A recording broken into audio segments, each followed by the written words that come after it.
E seja bem-vindo /vinda aos Atzats. Meu nome é Humberto Manarino e eu sei que segunda-feira eu postei um vídeo falando últimas dicas para o Enem 2018, né? E agora eu tô de novo com um vídeo de dicas aqui. Mas, porém, todavia, no entanto, eu explico a situação. Ontem, para praticar, eu estava fazendo a segunda aplicação de linguagens e humanas. Eu fui percebendo que muitas questões de linguagens você sempre fica em dúvida entre duas. E por alguma obra, sei lá, alguém com poderes sobrenaturais está jogando dados viciados com você, você sempre chuta errada. E eu fui percebendo, meio desconfiado, que tem uma dica para você acertar mais essas questões e aumentar sua nota de linguagem, certo? Fazendo a prova nessas condições super confortáveis e tortas, eu acertei 39 de linguagens, da segunda aplicação de 2017. Sem essa dica, eu teria acertado umas 32 ou 33.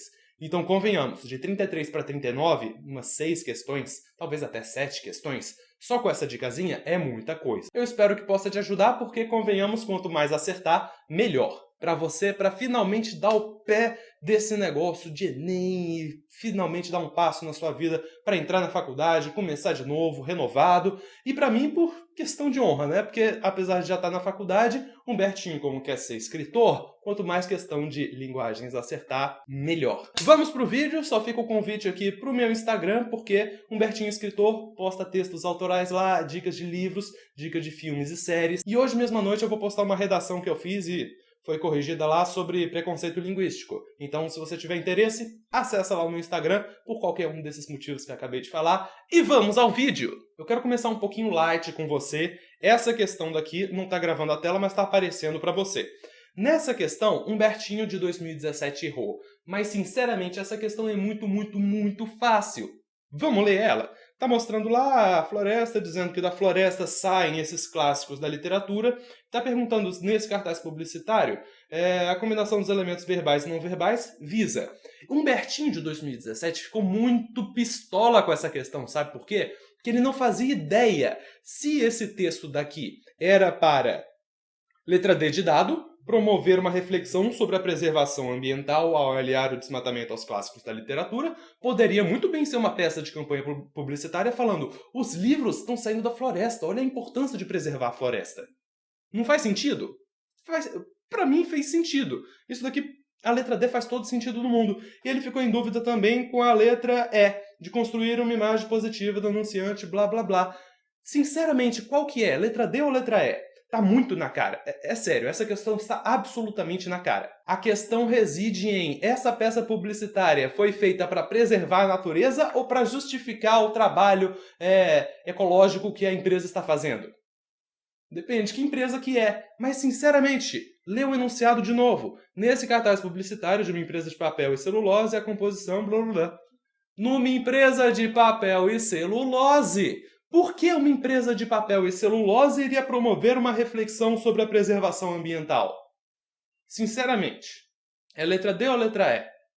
Letra E, Humbertinho de 2017. Se você estiver em dúvida entre duas alternativas, ou você não leu o enunciado muito bem, o enunciado nesse caso é nesse texto, nesse cartaz publicitário, blá blá blá, ou você não leu o texto muito bem. E a gente vai ver já uma outra questão de que o texto te dava o direcionamento de qual das duas era. Vamos partir para outra. Essa outra vai ser um pouquinho mais... Ah, tá, eu acho que eu vou para essa dica agora aqui. É a questão do... que Humbertinho... Não, essa daqui o Humbertinho acertou, mas ele ficou muito em dúvida. A instalação Dengo, blá blá blá, e tem a foto aí, tá perguntando: explorando como principal característica artística A. Humbertinho ficou em dúvida entre participação do público na interação lúdica ou interpretação subjetiva da lei da gravidade. Você ficou em dúvida nessa também? Comenta aqui embaixo. Porque, sinceramente, parece um pouco daquela representação da lei da gravidade, que os negócios com muita massa, dobram o espaço-tempo, aqueles negócios de nerd, né? De exatas. Não sou mais de exatas. Tá bom, eu sou sim. Enfim, qual das duas é? Lê o enunciado de novo. Essa obra aqui poderia até estar suscitando uma reflexão sobre as leis da gravidade e tudo mais. Mas duas coisas aqui. Essa questão dá duas dicas. Primeira, se você tiver uma alternativa com quase toda certeza certa e geral, e uma que você não tem muita certeza e específica, qual das duas você marca? A geral com quase toda certeza. Então tem duas aqui. Participação do público na interação lúdica. É geral. E a da lei da gravidade é específica. Se o negócio está representando a lei da gravidade, sei lá. Mas olha a formação desses trens esquisitos aqui na sala. Não está promovendo interação? Tá. Então, mesmo que fosse para falar da gravidade, sei lá se foi, sei lá se não foi. Mesmo se fosse, está promovendo interação lúdica. Então, marca da interação lúdica. Certo? Não precisa supor, é específica. Será que é específica? Se tem uma geral que é com quase certeza, marca geral com quase certeza. Mas também tem outra dica aqui, que leia o enunciado de novo, você está perguntando. Explorando como principal característica artística alguma coisa. Interpretar subjetivamente a lei da gravidade não é uma característica artística. É o que a obra está fazendo, supostamente fazendo. A gente nem sabe o que essa obra quer dizer, certo? A característica artística é algo muito mais voltado para a própria obra de arte do que para essa obra de arte específica. Então, participação do público na interação lúdica. Isso é uma característica artística. Sim, muitas obras de arte proporcionam a participação do público. Para mim, isso ajudaria nas questões se eu tiver em dúvida entre duas. Se te ajudar também, então lembra de já dar o like nesse vídeo. Não foi uma boa forma de convencer, mas dá like nesse vídeo. Próxima, essa daqui é um pouco maior. Leia o texto aqui, eu não vou ler o texto junto com você porque é grande. E o enunciado está falando assim: o gênero editorial contém estratégias argumentativas para convencer o público sobre a relevância da matéria de capa. Ok. No texto, considerando a maneira como o autor se dirige aos leitores, o pizzaiolo lá, falando adeus pizza, essas coisas. Arrivederci pizza, Humberto Manarino. Humbertinho ficou em dúvida entre duas. Talvez você tenha ficado em dúvida também. Relato pessoal que especifica o debate do assunto ou exemplificação concreta que desconstrói a generalidade dos fatos? C, D e E, sinceramente, não. Mas eu fiquei em dúvida entre essas duas.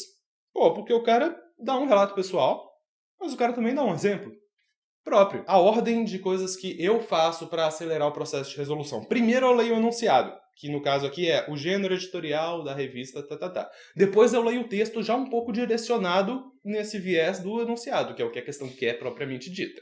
Leio o texto. Vou para as alternativas. Se só tiver uma que eu tenho certeza, marco a uma e passo para a próxima. Se tiver duas, eu leio o enunciado de novo, para ver se o enunciado vai me dar alguma pista, que eu acabei deixando passar de primeira. Se o enunciado não me der mais pista, que é o caso aqui, que só está falando da argumentação, qual estratégia de argumentação, aí eu volto para o texto. O texto dá um relato pessoal que especifica o debate do assunto abordado? Sim, dá um relato pessoal, esse relato especifica o debate, o negócio do glúten lá. O texto dá uma exemplificação concreta? Dá. Que desconstrói a generalidade dos fatos?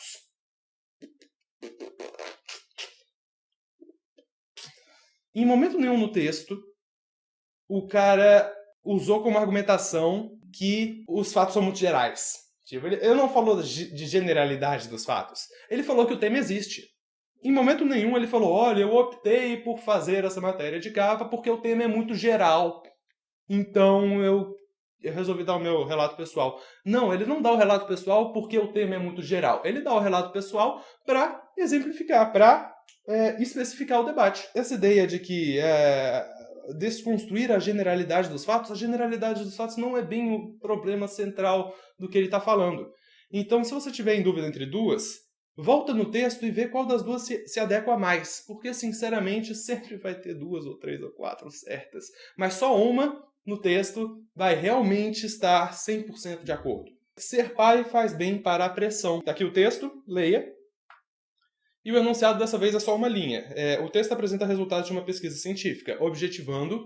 Aí aqui você já para. Opa! O texto tem como objetivo alguma coisa. Não está perguntando o que o texto faz, não está perguntando a motivação para o cara ter escrito esse texto, não está perguntando nada além do objetivo do texto concreto. Quase todas essas respostas aqui estão certas.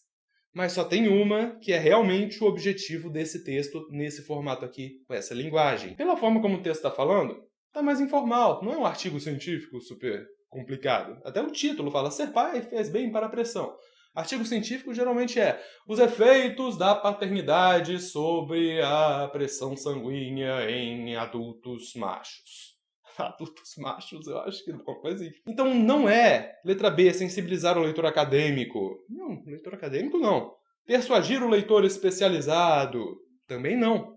Dar ciência ao leitor especializado. Também não. ou A ou E. Informar o leitor leigo a respeito dos resultados obtidos, com base em dados monitorados. Instruir o leitor leigo a respeito da validade relativa da investigação, com base nas declarações da pesquisadora. A resposta certa é a letra A, mas você percebe que a letra E também está mais ou menos certa, porque o objetivo é instruir o leitor leigo a respeito... É instruir o leitor leigo, é contar para ele essa história, mas não é instruir o leitor leigo a respeito da validade relativa da investigação. O leitor leigo, ele não está nem aí para, qual que é a validade dessa pesquisa? O leitor leigo quer saber da pesquisa, quer saber do resultado da pesquisa. Então, apesar de ser instruir o leitor leigo, e particularmente está sim falando da validade relativa da investigação, com base na declaração da pesquisadora, sim, tem a informação da pesquisadora, está querendo embasar, está querendo dar validade, mas o objetivo do texto não é instruir o leitor leigo a respeito da validade. Ela instrui o leitor leigo e ela dá validade. Mas o objetivo não é instruir pela validade. Então, se você tiver em dúvida entre duas, ou no caso 5, mentira, eu estava entre A e E. Se você tiver em dúvida entre duas, lê de novo o primeiro enunciado, procura os verbos, no caso aqui objetivando, então qual que é o objetivo do texto, e a partir daí, se realmente não der para você ter certeza do enunciado, volta para o texto, leia o texto de novo, procura a resposta certa. E procura com base no verbo do enunciado, procura com base nas duas alternativas que você está em dúvida. Porque tá certo que olhar 5 alternativas e procurar no texto depois, você já esqueceu quais são as 5 alternativas. Mas, estando com duas alternativas, você sabe mais ou menos a ideia de cada uma. E essa daqui, Humbertinho também errou no Enem passado, e sinceramente nada, eu errei mesmo, é sincero. Leia o poema, leia o enunciado e tenta resolver. Humbertinho ficou em dúvida justamente entre letra A e letra B. Humbertinho marcou a errada. Humbertinho marcou letra B. Vamos lá, de novo, primeira coisa que eu falei nesse vídeo. Seja bem-vindo, /vindo. Não, primeira coisa que eu falei nesse vídeo de realmente importante. Meu nome é Humberto Manarino. Segunda coisa importante que eu falei nesse vídeo foi do geral ou específico. Letra A é geral, letra B é específica. Letra A está falando, tô lembrando do passado emocionalmente. Letra B está falando, tô lembrando do passado emocionalmente e esse passado era minha infância, eu quero reviver minha infância, que saudade da minha infância. Percebe que letra A e letra B são quase sinônimos, só que a letra B está inserindo mais informação? Em momento nenhum no texto, pode até ser que o cara esteja com saudade da infância e queira voltar para a infância e essa tenha sido a motivação para ele escrever o texto. Mas o texto em si não está falando de infância. Não está falando, em momento nenhum, de criança, de infância. Está falando de um tempo passado. Pode ser quando ele tinha 25 anos, ele morava no campo. Não necessariamente criança. Letra B está falando, desejo de voltar à infância. Geral certa ou específica talvez certa? Certa. Então, essa dica e vai fechar aqui, calma aí. Minha câmera só grava por 20 minutos. Enfim, foi essa dica, eu espero que tenha ajudado. Fica o convite de novo pro meu Instagram. Se você gostou dessa dica, coloca aqui embaixo o que você acha dela. Você já caiu em alguma questão com pegadinha? Na verdade, não é bem uma pegadinha, porque... Tá bom, é pegadinha, sim, é pra pegar a galera. Mas, já caiu em alguma questão assim? Bota aqui nos comentários qual questão e muito boa prova pra você nesse domingo. Lembrando que amanhã vai sair um videozinho mais light sobre o que comer na hora do Enem. É mais uma brincadeira mesmo. Na sexta-feira vai sair o vídeo de motivação pro Enem, feito por vocês. E é isso. Depois, no domingo, vai sair o vídeo realmente de eu comentando a prova. Mais de brincadeira mesmo pra extravasar. A gente vai abrir um champanhe, vai tomar banho de champanhe e fazer todas essas coisas. É isso, muito obrigado, eu vejo vocês amanhã.